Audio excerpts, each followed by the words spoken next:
Top quality और consistent performance के लिए सिर्फ सिल्वर पंप नाम याद रखना। હની ટ્રેપની ઘટના સામે આવી। સામાજિક કાર્યકર સામે હની ટ્રેપની ફરિયાદ નોંધાઈ છે। લોનના બહાને મહિલા પાસે ફોન કરાવી હની ટ્રેપ કર્યાનો આરોપ લાગ્યો છે।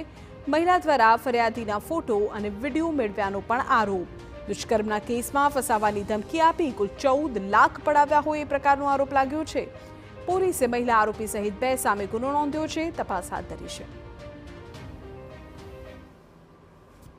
રૂપિયા 14 લાખ રૂપિયાની માગણી કરી અને 14 લાખ રૂપિયા મેળવી લેવા અંગેની એક્સટોર્શનની ફરિયાદ વરાછા પોલીસ સ્ટેશનમાં નોંધવામાં આવેલ છે।